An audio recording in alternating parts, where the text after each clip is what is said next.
ದೇಶೀಯವಾಗಿ ನಿರ್ಮಾಣಗೊಂಡಿರುವ ಪ್ರಥಮ ಹೈಡ್ರೋಜನ್ ಚಾಲಿತ ರೈಲಿಗೆ ಪ್ರಧಾನಿ ನರೇಂದ್ರ ಮೋದಿ ಹರಿಯಾಣದ ಜಿಂದ್ನಲ್ಲಿಂದು ಹಸಿರು ನಿಶಾನೆ ತೋರಿದರು. ನೂರಾರು ಶಾಲಾ ಮಕ್ಕಳು ಹಾಗೂ ಸಾರ್ವಜನಿಕರು ಹೈಡ್ರೋಜನ್ ರೈಲಿನಲ್ಲಿ ಸಂಚಾರ ನಡೆಸುವ ಮೂಲಕ ಐತಿಹಾಸಿಕ ಕ್ಷಣಕ್ಕೆ ಸಾಕ್ಷಿಯಾದರು.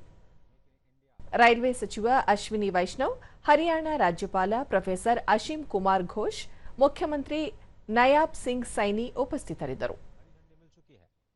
10 डिब्बों वाली ट्रेन जींद से सोनीपत के बीच की 90 किलोमीटर की दूरी को करीब 2 घंटे में तय करें।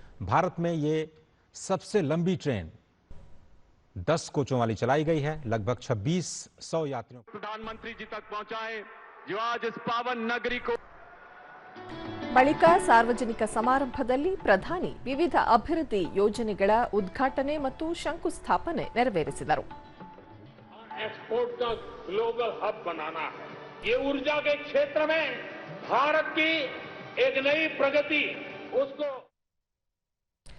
ಕಾರ್ಯಕ್ರಮ ಉದ್ದೇಶಿಸಿ ಪ್ರಧಾನಿ ನರೇಂದ್ರ ಮೋದಿ, ದೇಶಕ್ಕೆ ಇಂದು ಮೊದಲ ಹೈಡ್ರೋಜನ್ ಚಾಲಿತ ರೈಲು ದೊರೆತಿದ್ದು ಹರಿಯಾಣದ ಜಿಂದ್ ಸೋನಿಪತ್ ಹೆಸರು ಇತಿಹಾಸದ ಪುಟದಲ್ಲಿ ದಾಖಲಾಗಲಿದೆ. 19ನೇ ಶತಮಾನ ರೈಲುಗಳ ಆರಂಭಕ್ಕೆ ಸಾಕ್ಷಿಯಾಗಿದ್ದರೆ 20ನೇ ಶತಮಾನದಲ್ಲಿ ವಿದ್ಯುತ್ ಚಾಲಿತ ರೈಲುಗಳು ಆರಂಭಗೊಂಡವು. 21ನೇ ಶತಮಾನ ಹೈಡ್ರೋಜನ್ ರೈಲುಗಳನ್ನು ಆರಂಭಿಸಿದ್ದು ಭವಿಷ್ಯದಲ್ಲಿ ಈ ರೈಲುಗಳ ಸಂಚಾರ ಹೆಚ್ಚಿಸುವ ಅವಕಾಶಗಳು ಹೇರಳವಾಗಿವೆ ಎಂದು ಹೇಳಿದರು. ಭಾರತೀಯ ರೈಲ್ವೆಯ ದಕ್ಷತೆ ಹೆಚ್ಚಿಸಲು ನಿರಂತರವಾಗಿ ಕ್ರಮ ಕೈಗೊಳ್ಳಲಾಗುತ್ತಿದೆ. ಪ್ರಸ್ತುತ ಜಗತ್ತಿನ 3-4 ದೇಶಗಳು ಮಾತ್ರ ಹೈಡ್ರೋಜನ್ ಚಾಲಿತ ರೈಲುಗಳನ್ನು ಹೊಂದಿವೆ. ಭಾರತದ ಹೈಡ್ರೋಜನ್ ರೈಲು ವಿಶ್ವದ ಅತ್ಯುತ್ತಮ ರೈಲುಗಳಲ್ಲಿ ಒಂದಾಗಿದ್ದು ಇದರ ಸಾಮರ್ಥ್ಯದ ಬಗ್ಗೆ ಪ್ರತಿಯೊಬ್ಬರೂ ಹೆಮ್ಮೆ ಪಡಬೇಕು ಎಂದರು. 1925ರಲ್ಲಿಯೇ ರೈಲುಗಳ ವಿದ್ಯುದೀಕರಣ ಕಾರ್ಯ ಆರಂಭವಾಗಿದ್ದರೂ 2014ರವರೆಗೆ ಕೇವಲ 30% ವಿದ್ಯುದೀಕರಣ ಕಾಮಗಾರಿ ಕೈಗೊಳ್ಳಲಾಗಿತ್ತು. ರೈಲ್ವೆ ಜಾಲದ 1/3 ಭಾಗವು ವಿದ್ಯುದೀಕರಣಕ್ಕೆ ಒಳಗಾಗಿರಲಿಲ್ಲ. 70% ಭಾಗ ಡೀಸೆಲ್ ಮೇಲೆ ಅವಲಂಬಿತವಾಗಿತ್ತು.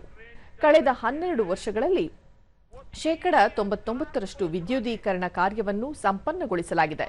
ಪರಿಣಾಮವಾಗಿ ಪ್ರಸ್ತುತ ಜಾಗತಿಕ ಪೂರೈಕೆ ಸರಪಳಿಯಲ್ಲಾಗಿರುವ ಅಡೆತಡೆಗಳ ಹೊರತಾಗಿಯೂ ಭಾರತೀಯ ರೈಲ್ವೆ ಸುಗಮವಾಗಿ ಕಾರ್ಯನಿರ್ವಹಣೆ ಮಾಡಲು ಸಾಧ್ಯವಾಗುತ್ತಿದೆ.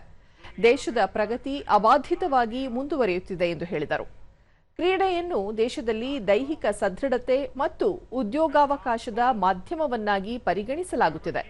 ಸರ್ಕಾರ ರಾಷ್ಟ್ರೀಯ ಕ್ರೀಡಾ ನೀತಿಯನ್ನು ಜಾರಿಗೊಳಿಸಿದ್ದು ಕ್ರೀಡಾ ವಲಯಕ್ಕೆ ಉತ್ತೇಜನ ನೀಡುತ್ತಿದೆ. ಭಾರತ 2030ರಲ್ಲಿ ಕಾಮನ್ವೆಲ್ತ್ ಕ್ರೀಡಾಕೂಟವನ್ನು ಆಯೋಜಿಸಲಿದೆ.